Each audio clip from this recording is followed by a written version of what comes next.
Bonjour les amis, aujourd'hui un JDV top, je vous dis tout ou presque. Imaginons un instant ensemble que nous passions en 3 nanomètres les puces, les APU de la PS5, de la Xbox Series X ou pourquoi pas même les GPU Nvidia ou AMD. Eh bien qu'est-ce que ça donnerait? Vous allez voir, le gain est assez fantastique. On va parler également de TSMC et on va expliquer pourquoi TSMC a besoin d'autant d'eau, et oui de l'eau énormément et d'électricité. A tout de suite.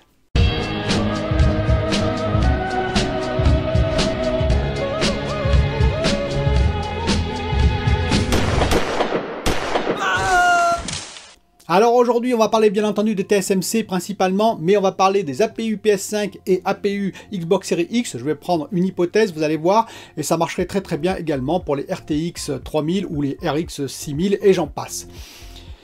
Alors d'abord, il faut savoir que TSMC, c'est une usine, vous savez, c'est un fondeur qui est le numéro 1 dans le monde, puisqu'ils sont actuellement à 7 nanomètres et 5 nanomètres en production, ce sont les seuls, et que bientôt ils vont entamer le 3 nanomètres en 2022, ce qui est juste extraordinaire. Ils ont une accélération, une progression qui est fulgurante. Ils sont basés à Taïwan, en l'occurrence, pas qu'à Taïwan, mais à Taïwan essentiellement pour leur usine. Et il faut savoir qu'actuellement, ils sont en sécheresse, en pénurie d'eau à Taïwan. Et oui, dans le sud de l'île et dans le centre de l'île, il y a juste le nord où il y a effectivement eu beaucoup de pluie, heureusement. Parce qu'il faut savoir que les usines comme TSMC, les fondeurs, sont énormément consommatrices d'eau. Et oui, et d'électricité. Beaucoup d'énergie pour fabriquer l'infiniment petit. À savoir par exemple qu'ils consomment plusieurs milliers de mètres cubes d'eau par jour. Et oui, plusieurs milliers de mètres cubes d'eau par jour. Pourquoi? Eh bien parce qu'on utilise un tas de produits qui sont d'ailleurs pas terribles, entre guillemets, comme de l'acide sulfurique, de l'acide fluorique, aussi du bore, de l'arsenic, il y a bien sûr plein de métaux, comme l'or, le cuivre, l'argent, et j'en passe, plein de matériaux qui sont consommés pour fabriquer les puces que vous avez chez vous. Et il y a bien entendu plein d'étapes de nettoyage qui demandent beaucoup d'eau. Cette eau doit être distillée, parce que si on met des particules sur les plaquettes, vous avez bien compris tout le problème. Donc il y a évidemment du traitement, du filtrage, du retraitement en l'occurrence. Il faut savoir que toutes les usines aujourd'hui essayent de tenir des normes environnementales assez strictes, mais malgré ça, bien entendu, ils ont besoin d'eau. Par exemple, TSMC à Taïwan s'est donné comme objectif d'avoir un retraitement de 40% de son volume d'eau qu'il utilise chaque jour. Mais malheureusement, même 40%, ça ne suffit pas en temps de sécheresse. Ils sont donc actuellement obligés de faire venir par camion du nord de l'île où il y a beaucoup plus des quantités d'eau extraordinaires. Vous voyez déjà le problème. Ça s'ajoute également à la pénurie des composants. Il faut savoir également que ces usines sont énormément énergivores. Et oui, on consomme plusieurs millions de kilowatts par jour. C'est juste énorme. Ils ont ainsi des transformateurs, par exemple ils ont construit un 7e transformateur sur la base où se trouvent les usines de TSMC, un 7e transformateur qui mesure 2,5 étages de hauteur, et oui 2,5 étages de hauteur, et qui est capable de fournir un demi-million de kilowattheures, vous avez bien entendu, un demi-million de kilowattheures, à l'ensemble des usines, et c'est le 7e. L'ensemble du parc peut fournir 3,5 millions de kilowattheures. Vous imaginez juste à toutes les usines qui sont sur le parc, dont les principales usines sont TSMC, bien entendu, c'est elles qui consomment le plus. D'ailleurs, TSMC avait un plan de diminution d'énergie. Par rapport à 2010, ils voulaient baisser en 2019 de 11% leur consommation totale, ils l'ont augmenté de 17%. Ils avouent eux-mêmes qu'ils sont dans l'incompréhension, c'est-à-dire qu'effectivement, ils sont allés tellement vite dans la réduction du process, même par rapport à leur propre plan, qu'ils se sont fait surprendre eux-mêmes, et que les machines, plus on graffe petit, plus ça demande de l'énergie. Et oui, c'est-à-dire que lorsqu'on passe à 5 nanomètres, Taïwan a remarqué que lorsque TSMC est passé à 5 nanomètres, ils ont immédiatement consommé quasiment dans l'année plus 25% d'énergie par rapport à l'année d'avant. Et en 3 nanomètres, ça ne va pas s'arranger, bien entendu, au contraire. Ainsi, ASML, c'est un fabricant de EUV, c'est-à-dire c'est des équipements de ultraviolet extrême, c'est-à-dire de lithographie. C'est l'une des pièces maîtresses du process où on va graver finalement toutes les pistes, bien sûr en microscopique, mais on va graver toutes les pistes de la puce électronique. ASML a dit qu'il avait augmenté de 90% sa livraison de machines EUV, c'est les seuls au monde à le faire à, on va dire, un si petit niveau, je vous rappelle, 7 nanomètres, 5 nanomètres, 3 nanomètres, et ils ont livré 19 machines sur 26 à qui? À TSMC, qui s'envole littéralement. Pour vous donner un ordre d'idée, ils ont vendu à TSMC en 2019, 4,7 milliards d'euros de machines. Je ne parle pas d'usines, je ne parle pas de fabrication d'usines comme ça est le cas en Arizona pour TSMC dans le futur. Je parle uniquement de 19 machines qui ont coûté 4,7 milliards d'euros. Vous commencez à comprendre le prix que coûte la fabrication du 5 nanomètres, du 3 nanomètres et même du 7 nanomètres et pourquoi beaucoup de fondeurs dans le monde ont abandonné dès le 7 nanomètres. Mais venons-en maintenant au principal du sujet. Le principal du sujet, j'ai fait une hypothèse, j'ai dit tiens, et si en 2021, bon une année assez catastrophique on va dire, en termes de livraison, et même en termes de jeux qui sont un peu tous repoussés, mais oublions-la, imaginez que le 3 nanomètres soit disponible. Nous avons le 5 nanomètres qui est disponible, le 3 nanomètres commencera en production plutôt en 2022. Mais nous sommes en 7 nanomètres, sur l'APU, je vous rappelle, de la Xbox Series X et de la PS5, imaginons que demain, immédiatement, sans aucune modification design, sans aucune modification du schéma de la puce, nous passions immédiatement en 3 nanomètres. Eh bien, j'ai fait un calcul pour voir les gains potentiels vis-à-vis des documents de TSMC. Et qu'est-ce qu'on voit?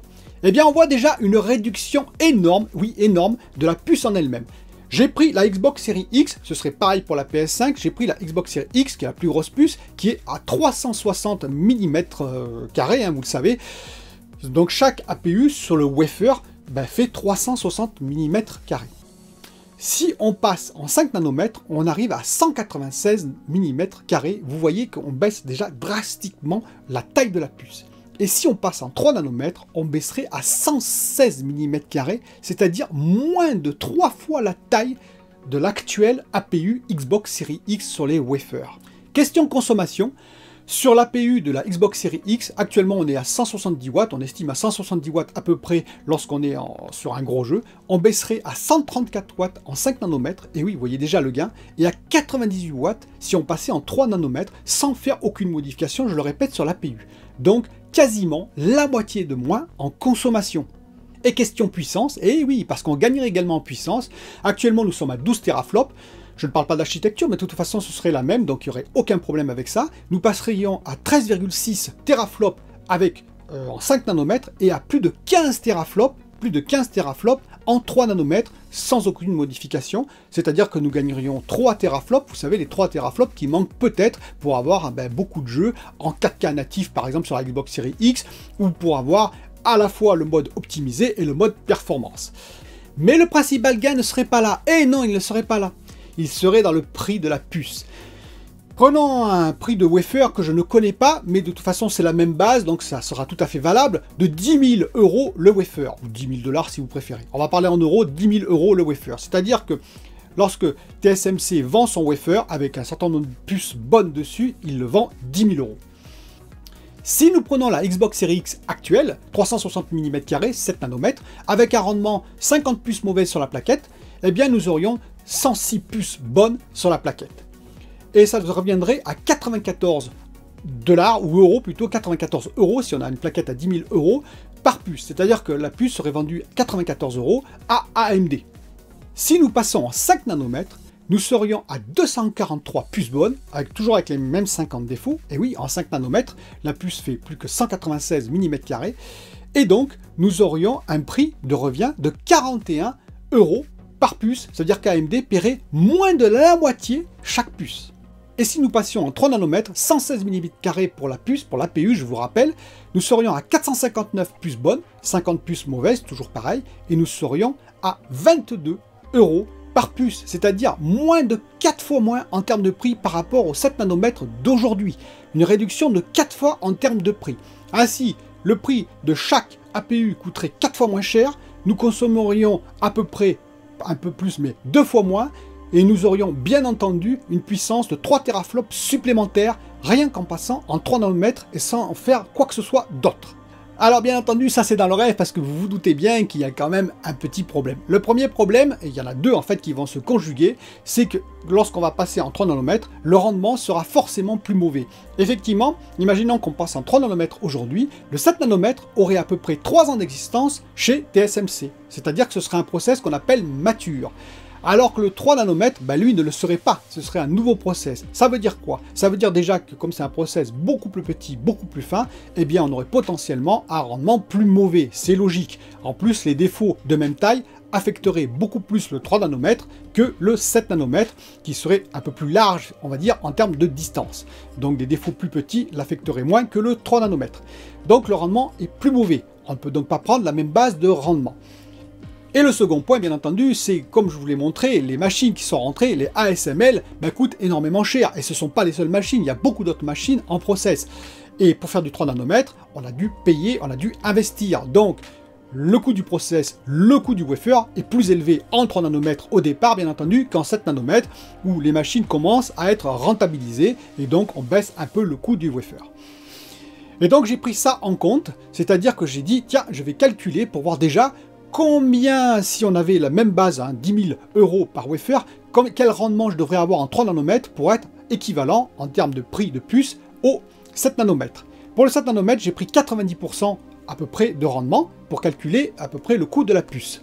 Ainsi, pour un rendement de 90% 7 nanomètres, j'obtiens à peu près 71 € le coût de chaque puce. C'est-à-dire que lorsque TSMC va livrer à AMD les puces de la Xbox Series X, l'APU, chaque puce coûterait 71 €. C'est un prix hypothétique, je le précise, je ne connais pas le prix du wafer réel de chez TSMC et on va dire les arrangements commerciaux qu'il y a entre TSMC et AMD. Mais on va dire 71 € par APU. Eh bien, pour avoir le même prix en 5 nanomètres, c'est-à-dire je considère que la puce coûterait 71 également euros livré chez AMD, en 5 nanomètres, il faudrait que j'ai un rendement de 47%. C'est-à-dire là, ça commence à faire des wafers qui sont pas très beaux, beaucoup de défauts dessus. Et en 3 nanomètres, c'est carrément 27%, c'est-à-dire vraiment des défauts partout pour avoir le même prix, avoir 71 € la puce livrée chez AMD. Bien entendu, les rendements sont supérieurs à ça. Je dirais que TSMC ne lancera jamais une production avec des rendements à 27% par wafer. Pourquoi? Parce que déjà, c'est très très mauvais, et puis ensuite, ça risque d'impacter fortement la fiabilité chez le client. Je vous l'ai expliqué déjà dans des vidéos précédentes, plus le rendement est mauvais, plus le risque chez le client d'avoir des early failures, vous savez, des défauts de jeunesse en particulier, et d'autres défauts divers et variés, eh bien, seront importants. Mais en prenant un rendement qui se paraît plus logique, c'est-à-dire du 70% en 3 nanomètres par rapport aux 90% en 7 nanomètres, ce qui quand même est assez correct, en prenant une base de calcul de 15 000 € pour le wafer, 15 000 € pour le wafer 3 nanomètres, pour rembourser tous les équipements et tous les investissements, vis-à-vis de 10 000 € pour le 7 nanomètres, ce qui quand même est aussi une base qui me paraît plus que correcte, eh bien on arriverait à un prix pour la puce 3 nanomètres, APU Xbox Series X livré chez AMD à 42 € versus 71 € que j'ai parlé tout à l'heure. C'est-à-dire quasiment la moitié. Donc même là, vous voyez, on est gagnant énormément, c'est-à-dire que grosso modo, eh bien TSMC et surtout AMD auraient 2 fois plus de puces sur le même wafer, quasiment 2 fois plus de puces, vous imaginez, donc une production augmentée de 2 fois. Imaginez si aujourd'hui c'était le cas, ça veut dire qu'on aurait livré 2 fois plus de PS5, on aurait livré 2 fois plus de Xbox Series X et bien entendu 2 fois plus de RTX 3000 et RX 6000, ce qui aurait quand même arrangé les affaires de pas mal de monde. Et surtout, en 3 nanomètres, je vous le rappelle, consommation réduite quasiment de moitié, et également puissance augmentée légèrement, il est vrai, mais quand même de 20%, on va dire. Ce qui est quand même énorme sans faire aucune modification de design. Voilà, donc j'espère qu'avec cette vidéo, vous avez compris tout l'intérêt de la miniaturisation, et pourquoi TSMC, et même Samsung, et même Intel se bat encore pour miniaturiser leurs puces. À noter un fait intéressant dont je n'ai pas parlé, je parlerai dans une prochaine vidéo, d'ailleurs c'est très intéressant. Intel, vous savez, fait son 10 nanomètres maintenant. Ils vont probablement lancer toute leur production bientôt l'année prochaine en 10 nanomètres. Eh bien, c'est assez intéressant car leur intégration, c'est-à-dire la densité de transistors par millimètre carré, est supérieure aux 7 nanomètres de TSMC. Oui, supérieure. Ça veut dire que la réduction n'est pas le seul critère. Il y a d'autres critères qui rentrent en jeu. C'est-à-dire que Intel met plus de transistors par millimètre carré que ne le fait TSMC avec son 7 nanomètres. Je vous dis à bientôt pour une autre vidéo.